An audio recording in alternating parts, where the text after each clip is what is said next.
اعوذ باللہ من الشیطان الرجیم بسم اللہ الرحمن الرحیم یا ایہا الذین آمنوا اے ایمان والو آمنو ایمان لے آؤ باللہ اللہ تعالیٰ پر ورسولہ اور اس کے رسول پر والکتاب الذی اور اس کے کتاب پر کہ نزل علی رسولہ جو اپنے رسول پر اتری ہے والکتاب الذی انزل من قبل اور ہر اس کتاب پر جس کو نازل کیا ہے اس اللہ نے اس سے پہلے ومن یکفر اور جو شخص کفر کرے گا باللہ اللہ تعالیٰ کے ساتھ وملائکتہ اور اس کے فرشتوں کے ساتھ وکتبہ اور اس کی کتابوں کا انکار کرے گا کفر کرے گا ورسلہ اور ان کے رسولوں کے ساتھ والیوم الآخر اور قیامت کے دن کا فقد ضل پس تحقیق پکی بات ہے کہ وہ گمراہ ہو گیا ضلالا بعیدا اور گمراہی میں دور جا پڑا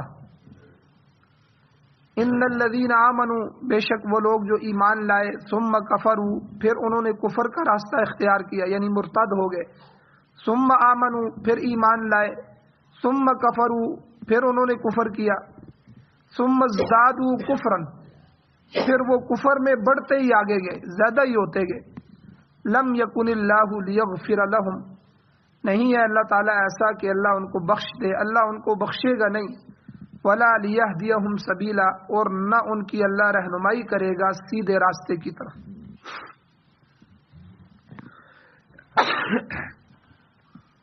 سورۃ النساء کی آیت نمبر 136 اور 137 آپ کے سامنے تلاوت ہوئی ہے آپ نے ترجمہ سنا سب سے پہلے ربط آیات ہیں کہ ان آیتوں کا پچھلی آیتوں کے ساتھ کیا تعلق ہے گزشتہ درس میں اللہ تعالیٰ نے جو مضمون بیان فرمائے تھے ان میں سے ایک تو اللہ نے انصاف پر قائم رہنے کی تلقین کی ہمیشہ کونوا قوامین بالقسط انصاف پر قائم رہو کیونکہ یہ ایک اہم اصول ہے جس معاشرے میں جس قوم میں انصاف نہیں رہتا عدل و انصاف ختم ہو جاتا ہے میرٹ پہ فیصلے نہیں ہوتے برادری کو دیکھ کے بندہ فیصلہ کرتا ہے پارٹی کو دیکھ کے فیصلہ کرتا ہے محلہ داری کو دیکھ کے فیصلہ کرتا ہے کسی کی شخصیت اور عہدے کو دیکھ کے فیصلے شروع کر دیتا ہے پھر وہاں جو ہے ظاہر بات ہے مظلوم کو جب انصاف نہیں ملے گا تو وہ دوسرا راستہ اختیار کرے گا پھر وہاں جھگڑا بھی ہوگا قتل و غارت بھی ہوگی دوسرے معاملات بھی شروع ہو جائیں گے اس لیے انصاف جو ہے عدل و انصاف یہ ایک دین اسلام کا سنہری اور اہم ترین اصول ہے تو اس لیے اللہ تعالیٰ نے فرمایا کونوا قوامین بالقسط ہمیشہ انصاف پر قائم رہو پھر اللہ نے تو آگے فرمایا کہ گواہیاں اللہ کے لیے دو شہداء للہ کہیں بھی گواہی دینی پڑ جائے تو اللہ کے لیے دو ولو علی انفسکم اگرچہ وہ گواہی تمہاری اپنے ہی خلاف کیوں نہ جا رہی اب الوالدین یا تمہارے والدین کے خلاف کیوں نہ جا رہی والاقربین اور تمہارے اقربا قریبی رشتہ دار برادری کے خلاف گواہی کیوں نہ جا رہی ہو تم نے انصاف کے ساتھ سچی گواہی دے پھر آگے اللہ نے فرمایا اپنی خواہشات کی پیروی نہ کرو خواہشات کو خدا نہ بناؤ اور زبان کو توڑ موڑ کر شہادت کو بگاڑنے کی کوشش نہ کرو اور نہ ہی گواہی دینے سے اعراض کرو جہاں ضرورت پڑے وہاں جو کچھ تم نے سنا دیکھا جیسے حالات دیکھے ایسے ہی گواہی دو انکار نہ کرو بلکہ ہر حالت میں عدل و انصاف کو قائم رکھو انصاف کے بغیر دنیا میں امن و چین نصیب نہیں ہو سکتا اگر عدل نہیں ہوگا تو ظلم و زیادتی کی حکمرانی ہوگی اور انسان خرابی اور بربادی میں مبتلا رہیں گے تو انصاف گویا کہ ایک بنیادی اصول ہے جسے اختیار کرنے کا حکم دیا گیا یہ تو گزشتہ آیات کا خلاصہ ہے اس پر تفصیل بیان ہو چکی ہے اب آج کی آیات میں جو ہے وہ اصل الاصول بیان کیے گئے ہیں جن پر دین شریعت اور اخلاق کی بنیاد ہے اللہ تعالیٰ نے ان بنیادی اصولوں پر کاربند رہنے کی ان کو اپنانے کی تلقین فرمائی ارشاد ہوتا ہے اللہ فرماتے ہیں یا ایھا الذین آمنوا اے ایمان والو آمنو باللہ ایمان لو اللہ پر یہاں پر آمنو اور آمنو دو لفظ اکٹھے ہو گئے. یا ایھا الذین آمنو آمنو باللہ ورسول. یہاں ایک سوال پیدا ہوتا ہے، اشکال پیدا ہوتا ہے کہ ایمان والوں کو خطاب کر کے پھر انہیں ہی ایمان لانے کا اللہ تعالیٰ کہہ رہے ہیں، پھر انہی سے ایمان کا مطالبہ کیا جا رہا ہے. یہ بات بظاہر سمجھ نہیں آتی کہ خود خطاب بھی ایمان کے ساتھ ہے کہ اے ایمان والو، پھر انہی کو کہا جا رہا ہے کہ آپ ایمان لاؤ. تو اس کے کئی جواب مفسرین نے دیے ہیں. بعض مفسرین فرماتے ہیں کہ یہاں آمنو سے عام مؤمنین مراد ہیں، چاہے وہ مخلص ہیں یا غیر مخلص ہیں، جن کا ایمان مضبوط ہے یا کمزور ہے، وہ سارے مراد ہیں. اور آگے جن سے ایمان لانے کا مطالبہ کیا جا رہا ہے آمنو، اس کا حکم صرف غیر مخلص مومنوں سے، جو ابھی تک اپنے ایمان میں خلوص پیدا نہیں کر سکے.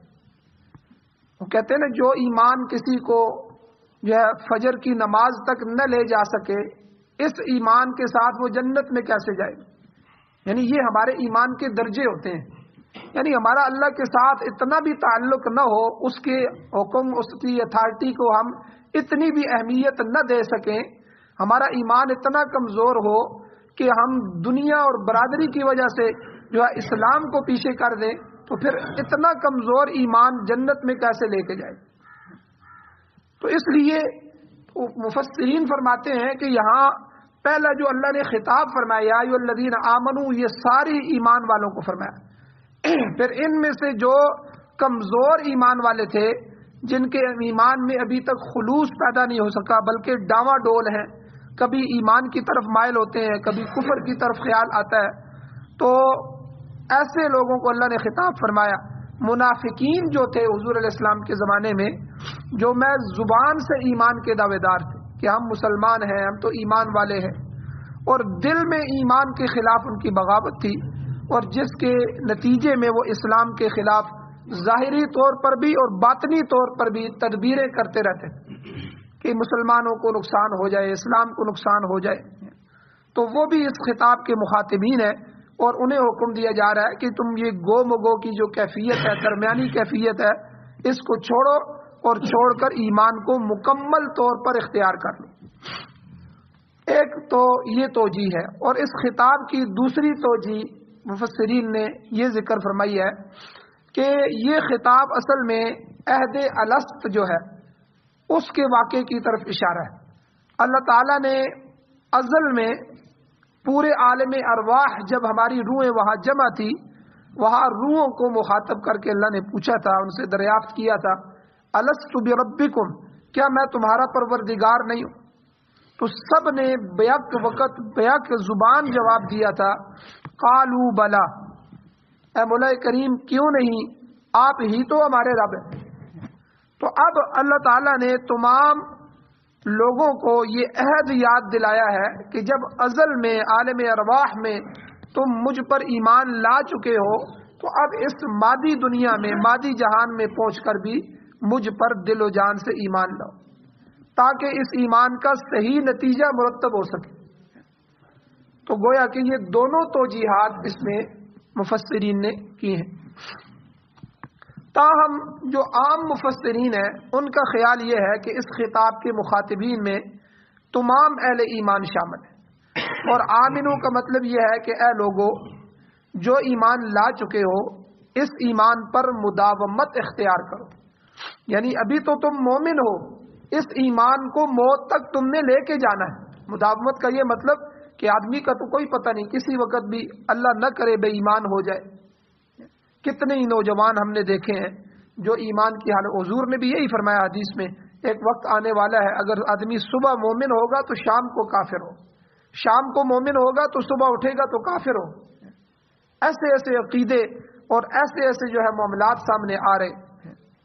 تو اس لیے یہاں تیسری مفسرین کی جو جماعت ہے وہ یہ فرماتے ہیں کہ یہاں اللہ تعالیٰ نے جو ہے تمام ایمان والوں کو مخاطب کر کے فرمایا کہ اپنے ایمان کو کھینچ کر موت تک لے کے جاؤ، اس ایمان پر مداومت اختیار کرو. تو یہ دعا اللہ سے مانگتے رہیں کہ ہم جو قرآن میں بھی آتی ہے، ربنا لا تزغ قلوبنا بعد اذ ہدیتنا، اے اللہ ہمارے دلوں کو ٹیڑھا نہ فرما، لا تزغ قلوبنا، ہمارے دلوں کو ٹیڑھا نہ فرما، بعد اذ ہدیتنا، بعد اس کے کہ تو نے ہمیں ہدایت دے دی، ہدایت دینے کے بعد پھر گمراہی میں چلے جائیں، اے اللہ ایسا نہ ہو۔ یہ دعا ہم قرآن مجید میں بھی سکھائی گئی اور اکثر ہم کرتے بھی ہیں۔ تو اسی طرح کہ اے اللہ ایمان کی زندگی اور ایمان پر موت نصیب فرما، اس طرح کی دعائیں یہ ہم مانگتے بھی ہیں، حضور نے مانگی۔ تو یعنی ایمان پر مداومت اختیار کرو، اس میں کسی قسم کا خلل نہ آنے دو۔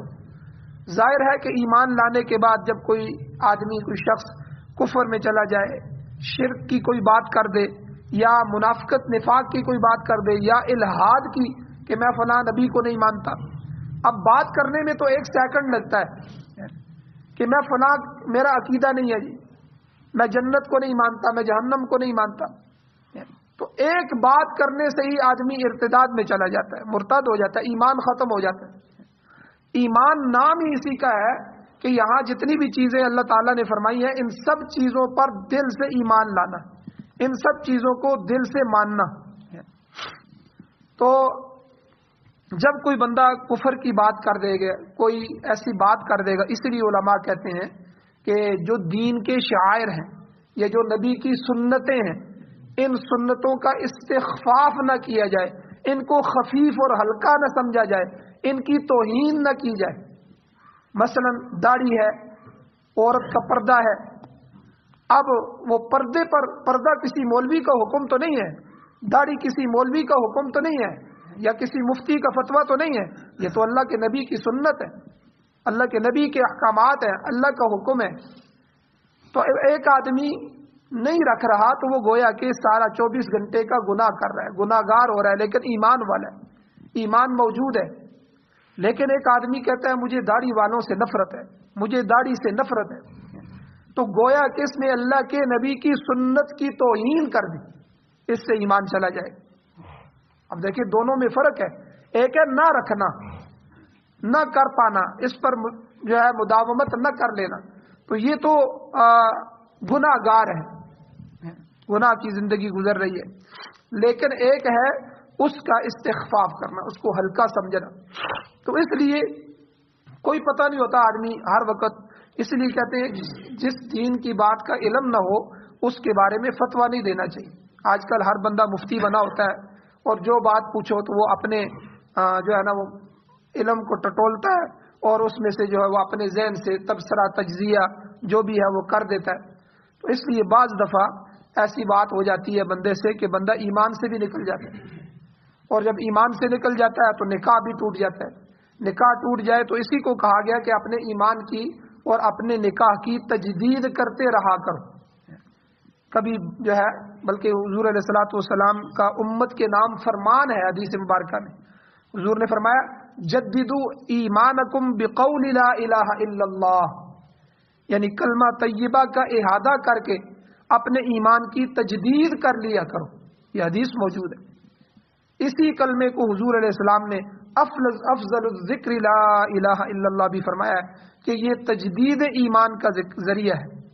حضور نبی کریم صلی اللہ علیہ وسلم نے یہ بھی ارشاد فرمایا، حدیث مبارکہ میں آتا ہے، جو شخص غیر اللہ کے نام کی قسم اٹھائے فَلْيَقُلْ لَا إِلَهَ إِلَّا اللَّهُ، اسے فوراً لا الہ الا اللہ کہہ کر اپنی غلطی کا تدارک کرنا چاہیے اور ایمان کی تجدید کر لینی چاہیے۔ آپ دیکھیں یہاں سے بھی کتنی باریک بات ہے۔ قسم میں نے پہلے بھی بتایا تھا کہ قسم عبادات میں سے ہے، قسم کسی بڑی ہستی کی اٹھائی جاتی ہے۔ قسم کا مطلب یہ ہوتا ہے کہ کسی کو یقین دلانا، تو سب سے بڑی ہستی اللہ کی ذات ہے، اللہ کے غیر کی قسم نہیں اٹھائی جا سکتی۔ اس لیے کوئی آدمی نبی کی قسم اٹھاتا ہے، یا کسی ولی کے نام کی قسم اٹھا لیتا ہے، یا کسی عام آدمی کے نام کی قسم اٹھا لے، یا تیرے ماں کی قسم، تیرے باپ کی قسم، تیرے سر کی قسم، فنا کی قسم، یہ کافر تو اٹھاتے ہیں، لیکن جو ہے ایمان والوں کے لیے حکم ہے کہ قسم جو ہے صرف اللہ کے لیے اٹھائی جائے۔ تو یہاں حضور نے حدیث میں ارشاد فرمایا کہ جو شخص غیر اللہ کی نام کی قسم اٹھا لے تو گویا کہ ظاہر بات ہے اس نے اپنی عبادت کو اللہ کے غیر کے لیے شرک ہو گیا۔ تو فَلْيَقُلْ لَا إِلَهَ إِلَّا اللَّهُ، فوراً وہ لا الہ الا اللہ کہے، اپنی غلطی کو سدھارے اور ایمان کی تجدید کرے۔ تو ایمان میں اکثر خرابی آتی رہتی ہے. کافر مشرک تو ویسے ہی ایمان سے خالی ہیں، مگر ایمان کے جو دعوے دار ہیں ان میں سے بھی ایک قلیل تعداد ایسی ہے جو ایمان کے ساتھ صحیح طور پر متصف ہے، وگرنہ اکثریت کے ایمان میں خلل ہے. اس لیے اللہ تعالیٰ نے تاکیداً یہاں فرمایا، یہ مفسرین کی تیسری جماعت کہتی ہے کہ اے ایمان والو ایمان لاؤ، یعنی اپنے ایمان میں اخلاص پیدا کرو اور اس سے خلل کو دور کرو اور اس پر مداومت اختیار کرو اور موت تک اس ایمان کو لے کر جاؤ. اب اس تفسیر کے بعد آگے اللہ تعالیٰ نے ایمان کے وہ سارے اصول بیان فرمائے کہ جن پر ہم نے ایمان لانا ہے. سب سے پہلے انسان کی اصلاح کے بنیادی اصولوں میں سے سب سے اہم اصول خود ایمان ہے، اور پھر آگے ایمان کی جزیات ہیں. اللہ تعالیٰ نے اس آیت میں ان جزیات کی تشریح بیان فرمائی. سب سے پہلے فرمایا آمنو باللہ یا ایھا الذین آمنو آمنو باللہ، اللہ پر ایمان لاؤ، یعنی اللہ تعالیٰ کی ذات پر ایمان لاؤ، اور ذات کے ساتھ ساتھ ذات کے علاوہ اللہ کی صفات پر بھی ایمان لاؤ. صفات پر بھی ایمان لانا اتنا ہی ضروری ہے جتنا اللہ کی ذات پر ایمان لانا ضروری ہے.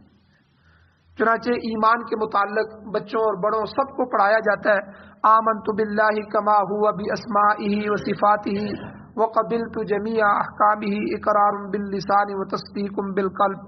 ہم پڑھتے ہیں ایمان مجمل. اجمالی ایمان جو ہے آمنت باللہ کما ہوا باسمائہ وصفاتہ، یہ دو چیزیں. میں ایمان لایا اللہ کے ساتھ جیسا کہ اس کے اسماء مبارک ہے، اور جن صفات کے ساتھ وہ اللہ متصف ہے میں ان سب پر ایمان لایا. یعنی اللہ کے نام پر بھی ایمان لایا اور اللہ کی صفات پر بھی ایمان لایا. اللہ کے جو نام ہے وہ 99 نام تو آپ نے قرآن مجید کے ایک صفحے پہ دیکھے ہوں گے، حضور علیہ السلام کے دوسرے آخر میں لکھے ہوتے ہیں. تو یہ تو اللہ کے نام ہے، اور اس سے بھی زیادہ حضرات نے لکھے ہیں جو ہے وہ کئی سینکڑے جو ہے وہ اللہ تعالیٰ کے نام ہیں. تو ان ناموں پر بھی ایمان لایا جائے، اور پھر جو اللہ کی صفات ہیں ان صفات پر بھی جو ہے ایمان لایا جائے. اسی لیے حضور علیہ الصلوۃ والسلام کی حدیث مبارکہ ہے، حضور کا فرمان ہے کہ جب شیطان تمہارے دل میں وسوسہ اندازی کرے اور تمہارے ایمان میں خلل اندازی کا خطرہ ہو تو فوراً کہہ دیا کرو آمنت باللہ، یعنی میں اللہ پر ایمان لایا. اور امام شاہ ولی اللہ محدث دہلوی رحمۃ اللہ علیہ فرماتے ہیں کہ انسان اللہ تعالیٰ کی ذات کو تو مانتا ہے مگر اسے صفات سے عاری تسلیم کرتا ہے. جیسے ایک فرقہ معتزلہ گزرا ہے، اس میں سے ایک ان کی شاخ ہے فرقہ معطلہ. تو وہ جو ہے اللہ تعالیٰ کی صفات کے بھی منکر ہے. تو اللہ تعالیٰ کا صفات کا منکر بھی اسی طرح کافر ہوتا ہے جس طرح اللہ تعالیٰ کی ذات کا منکر کافر. تو اللہ تعالیٰ کمال صفات کا مالک، وہ تمام صفات حسنہ جو ہیں ان کے ساتھ اللہ متصف ہے. اللہ تعالیٰ کا ذاتی نام تو ایک ہی ہے اللہ، یہ ذاتی نام. باقی جو رحمان، رحیم، کریم، قدوس، ملک، جبار، وہاب وغیرہ وغیرہ، یہ جتنے بھی نام ہیں یہ اللہ کے صفاتی نام ہیں جو اس کی صفات کو ظاہر کرتے ہیں. تو یعنی یہ اللہ کی صفتیں ہیں. وہاب عطا کرنے والا، دینے والا، اب یہ اللہ کی صفت ہے. اور اسی طرح رحمان، رحیم جو انتہائی مہربان، یہ اللہ کی صفات ہیں. تو ہر صفت جو ہے اس کی علماء لکھتے ہیں کسی نہ کسی تجلی کی مظہر ہوتی ہے. اللہ کی ہر صفت سے کوئی نہ کوئی تجلی ظہور پذیر ہو رہی ہوتی ہے، نکل رہی ہوتی ہے. لہذا اللہ تعالیٰ کی ذات کی طرح اس کی صفات پر بھی ایمان لانا ضروری ہے. یہ جو ہے آمنو باللہ کی تشریح ہوگی. اور دوسرا ایمان بالرسول، فرمایا ایمان لو اللہ پر و رسول ہی، اور اس کے رسول پر. علم عقائد میں ہمارا جو عقائد کا علم ہے اس میں جو ہے وہ رسول جو ہے اس کی یہ تعریف کی گئی ہے کہ بعثہ اللہ لتبلیغ الاحکام الی الناس، یعنی رسول وہ انسان ہوتا ہے جسے اللہ تعالیٰ شریعت کے احکام پہنچانے کے لیے لوگوں کی طرف مبعوث فرماتے ہیں، لوگوں کی طرف اللہ بھیجتے ہیں، اس کو رسول کہتے ہیں. رسول علماء لکھتے ہیں کہ ایک لحاظ سے عام بھی ہے اور ایک لحاظ سے خاص بھی ہے. یا خود رسول کا لفظ عام اس طرح ہے کہ انسانوں کے علاوہ فرشتوں میں بھی رسول ہوتے ہیں. جیسے اللہ تعالیٰ نے قرآن مجید میں فرمایا اللہ یصطفی من الملائکۃ رسلا ومن الناس سورہ حج میں کہ اللہ تعالیٰ فرشتوں اور انسانوں میں سے رسول منتخب فرماتے ہیں. اور دوسرا رسول کی خصوصیت اس لحاظ سے ہے کہ وہ نبی کے مقابلے میں خاص ہے. عام بھی ہے کہ یعنی فرشتوں میں بھی ہے اور انسانوں میں بھی ہے, اور خاص جو ہے وہ نبی کے مقابلے میں, نبی اور رسول میں تھوڑا سا فرق ہے. ہر انسان جس پر اللہ تعالیٰ کی جانب سے وحی نازل ہوتی ہے وہ نبی ہوتا ہے اور معصوم ہوتا ہے. البتہ رسول کون سا ہوتا ہے؟ رسول وہ ہوتا ہے جس پر وحی تو بہرحال نازل ہوتی ہے مگر اس کے ساتھ ساتھ اس کو کتاب یا مستقل شریعت بھی دی جاتی ہے. اس سلسلے میں حضرت ابو ذر غفاری رضی اللہ تعالیٰ عنہ کی ایک حدیث ہے, روایت ہے, اگرچہ کچھ کمزور ہے تاہم قابل لحاظ ہے. آپ علیہ السلام نے صحابی نے ابو ذر غفاری رضی اللہ تعالیٰ عنہ نے حضور نبی کریم صلی اللہ علیہ وسلم سے پوچھا کہ حضور پہلا نبی کون تھا؟ تو آپ علیہ السلام نے فرمایا پہلے نبی آدم علیہ السلام تھے. پھر انہوں نے عرض کیا کہ کیا آدم علیہ السلام نبی تھے؟ آپ نے فرمایا کہ نبی مکلم, ہاں نبی تھے اور اللہ تعالیٰ نے ان سے کلام بھی کیا, ان پر وحی نازل فرمائی. اور پھر سب سے آخری نبی اور رسول حضرت محمد مصطفیٰ صلی اللہ علیہ وسلم ہے, جن کے متعلق فرمایا وَلَٰكِن رَّسُولَ اللَّهِ وَخَاتَمَ النَّبِيِّينَ, یعنی آپ اللہ کے رسول ہیں اور سلسلہ نبوت کی آخری کڑی ہے, نبیوں کے سلسلے کے اختتام پر آنے والے ہیں, خاتم النبیین. تو کم و پیش 1,24,000 نبی اور رسول دنیا میں آئے ہیں. اب جن میں سے 315 رسول ہیں اور باقی سب نبی ہیں. 1,24,000 میں سے 315 رسول ہیں, باقی سب نبی تھے. جیسا کہ عرض کیا کہ نبی کے لیے مستقل شریعت کا ہونا ضروری نہیں ہے, بلکہ وہ پہلے سے نازل شدہ جو شریعت ہوتی ہے, جو کتاب ہوتی ہے, اسی کی ہی تبلیغ کرتا ہے. بنی اسرائیل کے جو انبیاء ہیں ان میں سے ہزاروں انبیاء ایسے گزرے ہیں جو صرف تورات کی تبلیغ کرتے رہے. تورات ایک نبی حضرت موسیٰ علیہ السلام پر نازل ہوئی, پھر اس کے بعد جتنے بھی نبی آئے, ہزاروں انبیاء آئے, ان پر کوئی نئی شریعت نئی کتاب نہیں آئی, بلکہ وہ اسی تورات کو آگے لے کے چلتے رہے. تو جسے بھی نئی شریعت یا نئی کتاب یا نیا صحیفہ ملتا ہے وہ رسول کہلاتا ہے. تو یہ علماء نے لکھا ہے کہ یہ 315 کی تعداد ہے جو رسول بھی کہلاتے ہیں. ان کو جو ہے وہ ساتھ ساتھ رسالت بھی ملی ہے نبوت کے ساتھ. باقی سارے انبیاء ہیں وہ انہی کی شریعتوں کو لے کے آگے چلتے رہے ہیں. تو بہرحال یہاں تک جو ہے اللہ تعالیٰ پر ایمان اور اس کے رسولوں پر ایمان کا تذکرہ ہو گیا. آگے کتابوں پر ایمان, فرشتوں پر ایمان اور آخرت پر ایمان اور دوسری جو جزیات ہیں انشاءاللہ کل کے درس میں بیان کی جائیں گی. اللہ تعالیٰ سے دعا ہے اللہ ہمیں عمل کی توفیق عطا فرمائے. آمین. الحمدللہ رب العالمین والعاقبۃ للمتقین والصلاۃ والسلام علی رسولہ النبی الأمی الکریم. ربنا لا تزغ قلوبنا بعد إذ هديتنا وهب لنا من لدنك رحمة إنك أنت الوهاب. ربنا اغفر لنا ولإخواننا الذين سبقونا بالإيمان ولا تجعل في قلوبنا غلا للذين آمنوا ربنا إنك رؤوف رحيم. یا اللہ ہماری کمیوں کوتاہیوں کو معاف فرمائیے, درگزر فرمائیے, صغیرہ کبیرہ گناہوں کو معاف فرمائیے. یا اللہ قرآن و سنت کو پڑھنے, پڑھانے, سنانے, سمجھنے, سمجھانے کی توفیق عطا فرمائیے. یا اللہ قرآن و سنت کی حکومت نصیب فرمائیے, قرآن و سنت کا غلبہ نصیب فرمائیے, سعادت والی زندگی اور شہادت والی موت نصیب فرمائیے. یا اللہ جو پریشان حال ہیں ان کی پریشانیوں کو دور فرمائیے, بیماروں کو شفا عطا فرمائیے. جو حضرات ایمان کی حالت سے اس دنیا سے جا چکے ہیں, چاہے ہمارے عزیز و اقارب ہیں, اساتذہ ہیں, اٹھنے بیٹھنے والے دوست, والدین ہیں, یا اللہ ان سب کی بخشش فرمائیے. یا اللہ قرآن مجید میں جتنے بھی عقائد کی باتیں ہیں یا جتنے بھی احکامات ہیں ان پر عمل کی توفیق عطا فرمائیے. صلی اللہ تعالی علی خیر خلقہ محمد و آلہ و اصحابہ اجمعین برحمتک یا ارحم الراحمین.